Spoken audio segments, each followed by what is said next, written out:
The F-105 Thunderchief, a supersonic fighter-bomber aircraft, earned its reputation as a true badass aircraft for several compelling reasons.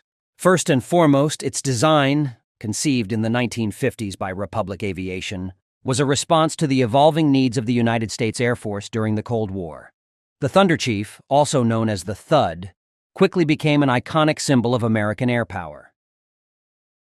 On an overcast afternoon in 1967, First Lieutenant David Waldrop was in the cockpit of an F-105D, call sign Crossbow 3, as part of a mixed force of 36 F-105S and F-4 Phantoms aiming to strike Yen Vien, the largest rail yard in North Vietnam. It was Waldrop's 53rd combat mission in the Thunderchief, a nuclear strike aircraft unsuited for dogfighting. As Waldrop's flight of 434th Tactical Fighter Squadron, F-105S came off the target after dropping 750-pound M117 bombs on Yen Vien. The young lieutenant and his flight leader saw 3 North Vietnamese MiG-17S diving on another flight of Thunderchiefs. F-105 Thunderchief had a hard life. A lack of reliability and in-flight systems failures plagued its early career, but it admirably took on one of the toughest air combat assignments in history: bombing targets and suppressing surface-to-air missiles in Vietnam.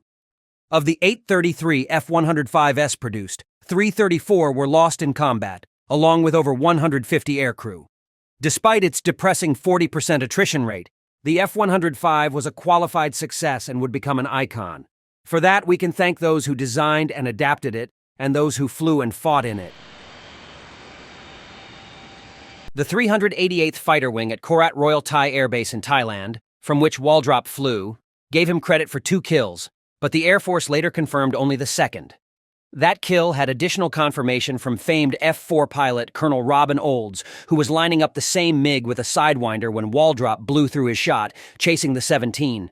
The F-105 Thunderchief was designed by a team led by a Georgian émigré named Alexander Kartveli, who had previously designed Republic's legendary P-47 Thunderbolt, F-84 Thunderjet, and F-84F Thunderstreak. The F-105 was intended to be a replacement for the F-84F and owed some of its design elements to its predecessor. But the Thunderchief was conceived from the outset with one purpose: to be a supersonic, low-altitude penetrator capable of delivering a nuclear weapon to a target deep within the Soviet Union. Turned out in shiny natural metal, the F-105Bs that entered the Air Force fleet in the late 1950s and early 60s stood alert at U.S. bases, ready to deploy to Europe with their nuclear bombs. They also performed in air shows. The USAF Thunderbirds demonstration team introduced F-105S as replacements for their F-100 Super Sabres in 1964. Retired Colonel Vic Vizcarra, a former F-105 pilot and author of Thud Pilot, a pilot's account of early F-105 combat in Vietnam, called the J-75 a rough, tough engine capable of taking flak damage, ingesting the 105's own gun panels, and keeping on ticking. Modified for the Thunderbird's aerobatics, the Thunderchiefs were awe-inspiring to watch for 6 performances. A catastrophic structural failure of Thunderbird No. 2 in a landing pitch-up maneuver during a show at Hamilton Air Force Base in California killed the 105's pilot, Captain Eugene J. Devlin, as the Thud broke up around him just 50 feet off the ground. The Thunderbirds returned to flying the Super Sabre through 1969. As they did so, an all-weather attack version, the F-105D, was reaching squadron service. It was the definitive version of the 105, capable of delivering a range of conventional bombs and rockets, as well defending itself with Sidewinder air-to-air missiles. The F-105's advanced systems were partly to blame. The 5th aircraft in the famed Century series, it was more of a complete weapons system than its predecessors, featuring the first integrated Doppler radar, inertial navigation, and fire control systems. Despite such technologies, it was also designed for a short nuclear campaign. Extended use in a lengthy conventional war exposed problems from a poor hydraulics layout to fuel tanks that were not self-sealing. The combination of these shortcomings, with the F-105D's conventional weapons capability, led early 1960s pilots to sarcastically refer to the Thud as a triple threat. It could bomb you, strafe you, or fall on you. The problems were addressed via successive upgrades to the D and the later two-seat F-105F. By the time F-105S began flying and fighting in Vietnam, Thud became a term of respect. In the first 5 years of the Vietnam War, the F-105 conducted 75% of Air Force bombing missions over North Vietnam. They were incredibly dangerous, yet Thud pilots were expected to complete 100 of them during their combat tours. It was a reality reflected in a 1966 documentary on the 421st TFS Fighting Cavaliers, who flew from Korat. The movie title, There Is a Way, riffed on the Thud pilot's standard quip that there ain't no way they were making it home alive after 100 sorties. In the first 5 years of the Vietnam War, the F-105 conducted 75% of Air Force bombing missions over North Vietnam. They were incredibly dangerous, yet Thud pilots were expected to complete 100 of them during their combat tours. It was a reality reflected in a 1966 documentary on the 421st TFS Fighting Cavaliers, who flew from Korat. The movie title, There Is a Way, riffed on the Thud pilot's standard quip that there ain't no way they were making it home alive after 100 sorties. In the first 5 years of the Vietnam War, the F-105 conducted 75% of Air Force bombing missions over North Vietnam.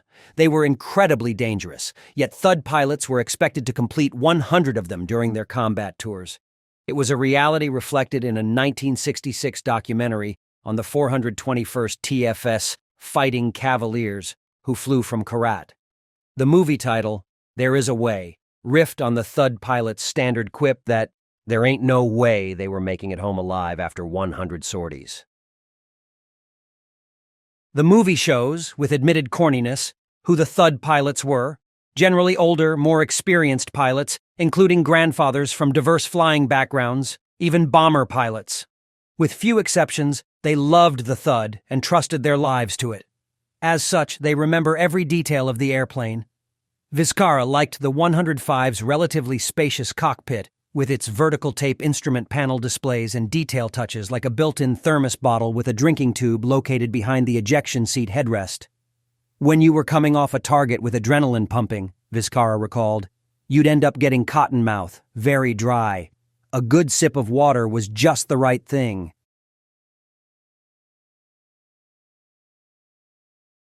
But for surviving bombing campaigns on bridges, railroads, and other dangerous targets in North Vietnam, nothing beat the F-105's blistering speed.